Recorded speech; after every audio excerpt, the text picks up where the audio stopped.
Good morning. Today is Tuesday, December 9th, uh,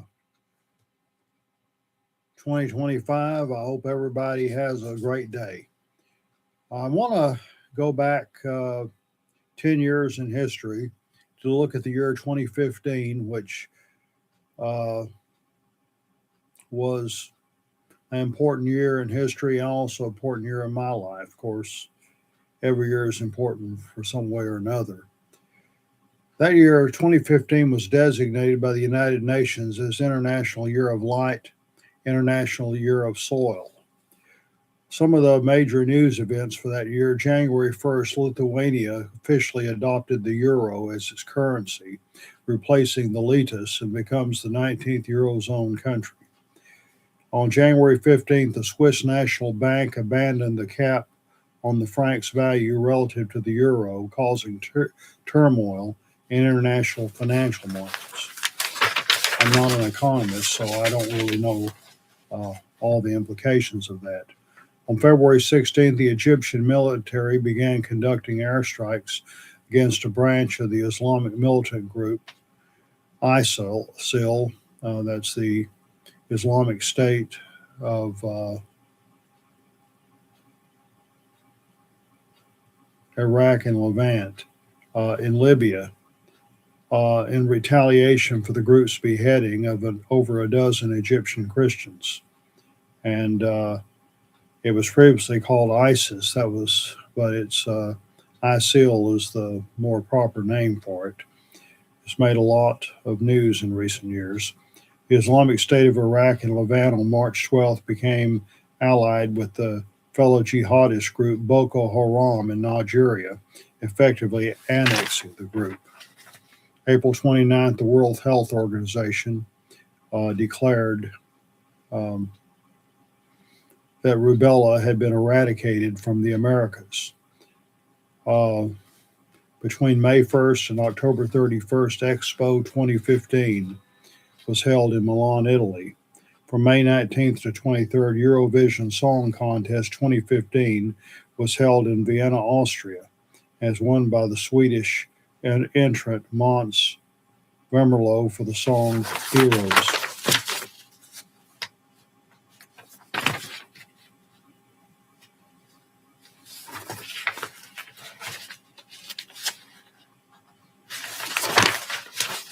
On November 4th, the Romanian Prime Minister Victor Ponta resigned amid calls from the people angered by the collective nightclub fire, marking the end of an almost 4-year period of unrest in Romania. Peaceful protests would continue until November 9th. Then on November 30th, the United Nations Climate Change Conference, also known as COP21, was held in Paris, attended by leaders of 147 nations. Now, in 2015, 10 years ago, I was living in Ennis, Texas, where I was serving as pastor of the Wayman Chapel African Methodist Episcopal Church. Altogether, I served Wayman Chapel 14 years, from 2002 until 2016. That's my longest pastorate. And it was quite an eventful year. I was also teaching at 3 colleges: at Navarro College in Midlothian, at Cedar Valley College in Lancaster, and at Hill College in Burleson. 3 classes on each campus, 9 classes a semester, which was a heavy load, but God got me through it. A major goal was achieved on Monday, January 5th, when my book, The Durhams of Fairfield, was published. I've been working on this book for almost 40 years. It traces my wife's family tree back to a slave named Gabi, who was born in Africa and was a slave in Fairfield County, South Carolina. His descendants came with their master to DeSoto Parish, Louisiana, and then by 1870 they were in Butler community near Fairfield, Texas. from one Fairfield to another. On Saturday, January 10th, I attended the um, funeral of Brother Forrest Roberts at New Hope Baptist Church in Ennis. Brother Roberts was a very fine man, and he had it was the Pride of Ennis Lodge of the Prince Hall Masons had been active at one time. The last year of the proceedings were printed. I saw it listed in 1995, and there were four members still living when I first arrived in Ennis, and Forrest Roberts, Melvin Hunter, uh, Cotton Lister, and Felipe McElroy. By 2009, when I was involved in reactivating Pride of Ennis Lodge, Brother Roberts was the only one left. Our lodge did a number of things in the community, and uh, we marched several times in the Ennis Polka Festival Parade and a few times in the uh, Ennis Christmas Parade. And uh, I made a proposal, which the brethren agreed to, said it's may not be a problem for a working person to pay dues, but for a retired man on a fixed income, that could be hard. Let's reinstate Brother Roberts and not charge him anything. They agreed. And after the Polka Festival parade that year, we uh, went by his house and took him his apron and his dues card. His daughter and granddaughter were present. I did a newspaper story about him, and that was in 2009 or maybe 2010, and he was smiling from Dallas to Houston, and so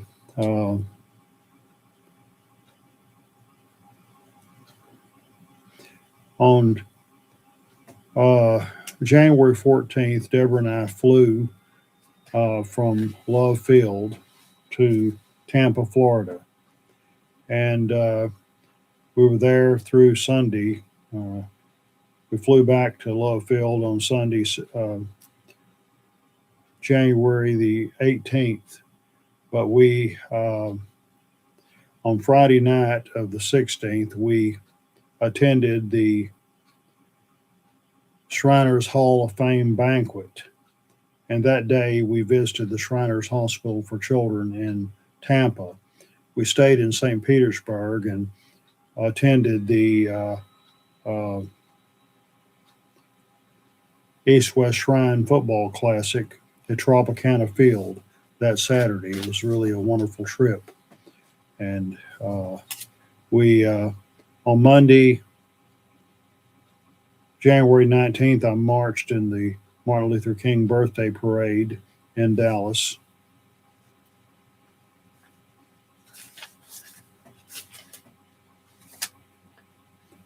On February the 2nd, which was a Monday, I spoke at the Ellis County Genealogical Society about and sold copies of my book, The Durhams of Fairfield. That was the first of many book signings. And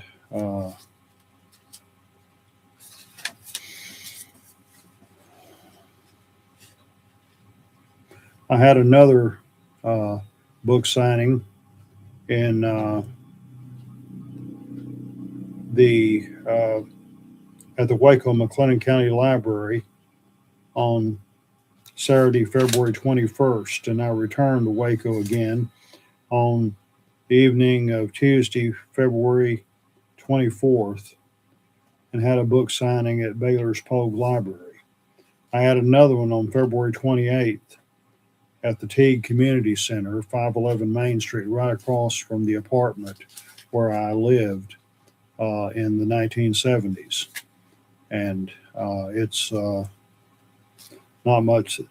At this point in time, that building is almost gone. It's in the process of being demolished. It I've dreamed about that old apartment over the years like I had never moved out, and I said that I can imagine the amount of past due rent by now would be considerable. Uh, March 22nd, I preached at Mount Sinai Baptist Church in Dallas, and on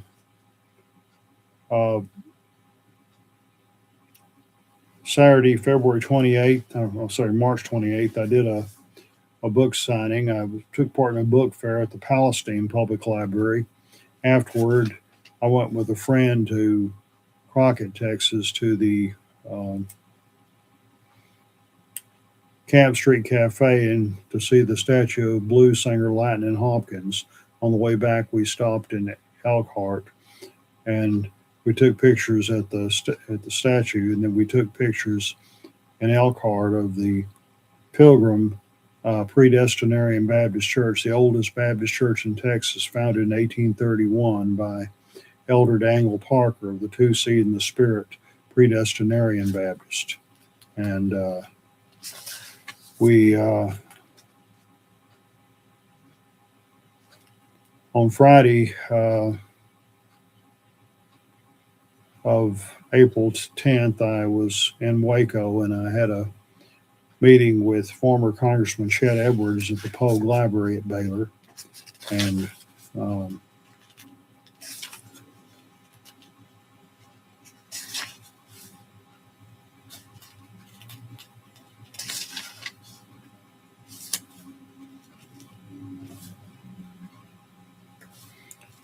on May 16th, I participated in the Zakat Diabetes Walk.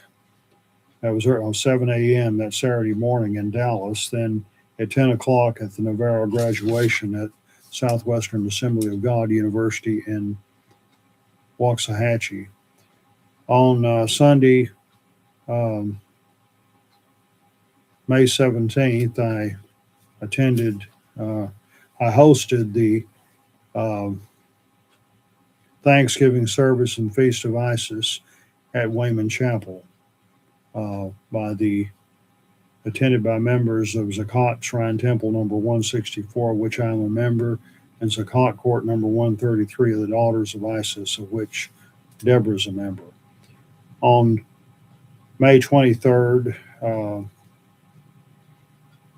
I participated in the Polka Festival. That night, Deborah and I attended a concert at the Sokol Hall involving the Bellamy Brothers, an outstanding country group.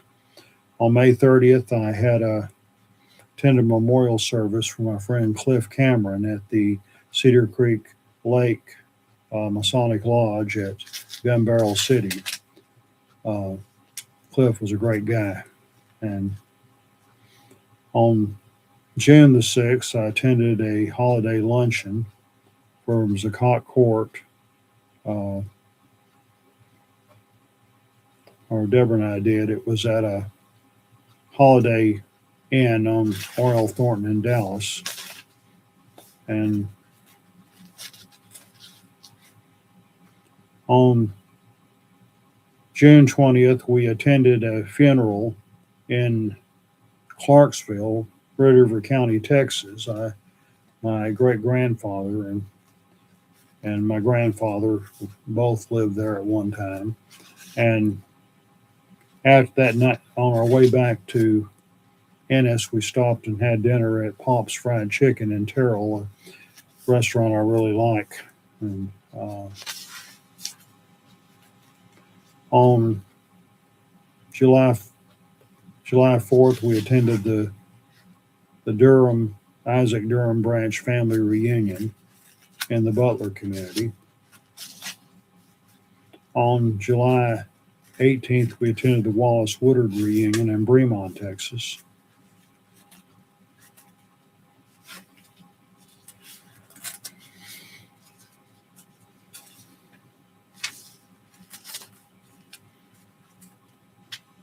On August 9th, I preached at Mount Zion AME Church in Italy. On August 22nd, I attended the Chevalier Award ceremony for my friend from Tom Little at the Old Order of Eastern Star Temple in Waco. In 1970, I was master counselor when Tom was initiated into DeMolay. We reconnected years later when we were both in Ennis. Tom sadly passed away a few years ago. He's a good guy. Uh, on August 3rd, I attended a luncheon marking it was at Truett Theological Seminary at Baylor, marking the 50-year anniversary of the Baylor PhD program in religion, along with other graduates.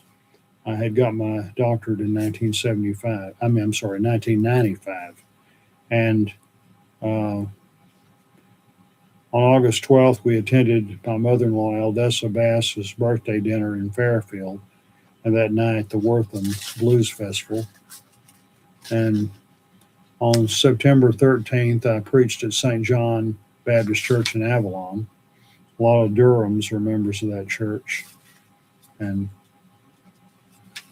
a branch of the family, descended from Chris Durham. Some of them settled in Ellis County. On September 10th, a Saturday, I attended the funeral of a former student of mine, Reverend Tony Jackson. It was held at the First Baptist Church of Forney. I had Tony in a psychology religion class at Paul Quinn in Dallas. He wrote a very good paper on alchemy, and we talked a great deal during the time, and he was a really good guy.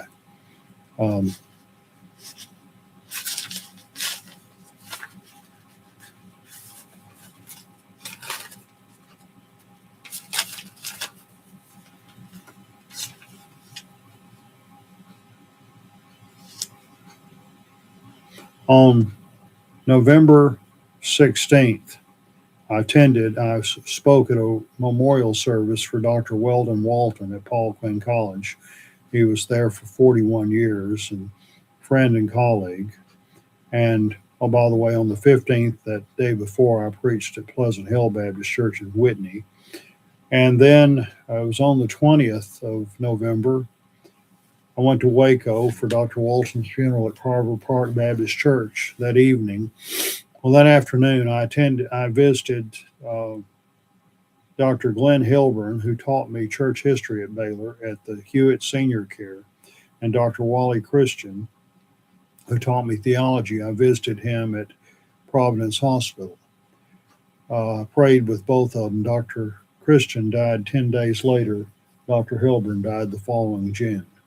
That night, I went to the Rosary and Wake for John Garraby, the former owner of the Abraxas Club in Waco, which I've written about. And my Baylor roommate, Mike Contreras, was there and met me there. We had a picture taken that's still on there.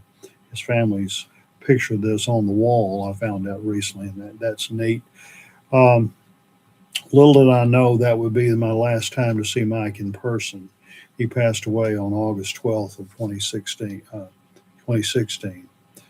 And on November 22nd, Sunday, we attended the community Thanksgiving service at Refiner's Fire. On the 28th, Saturday, the funeral of Reverend Daniel Emanuel, a longtime friend of mine.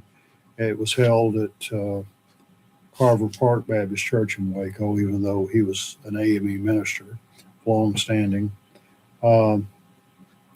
December 5th was a Sunday, a big day. My grandson Richard Walker and I attended the district planning meeting at Mount Zion AME Church in Italy, and then we went to Waco. He attended a baby shower for his sister. He dropped me off at the Baylor Library. That evening, I attended a memorial service for Dr. Wally Christian at 7th and James Baptist Church. A former student of mine, Jonathan Hudson, was there, and I got a ride with him to West to the home of our mutual friend Tony Dudick, where we had dinner. And Richard put Tony's address in the GPS and met us there, and then we returned to Ennis afterward. And it was on December 12th that I walked in the Trail Christmas Parade again, as I've often done. That evening, Deborah and I went to a Christmas party at the home of Dr. Ruby Anthony White and her husband, Brother Marvin White. And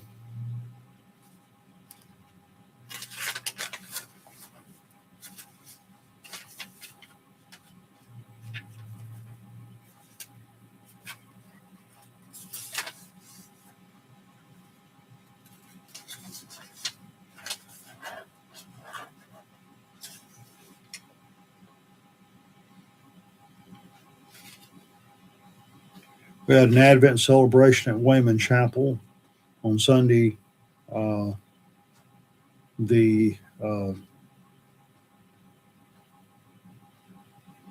20th of December. Reverend Angela Walker from Edwards Chapel, Palmer, was our speaker. The following Sunday was the feast of St. John the Evangelist, and I preached um,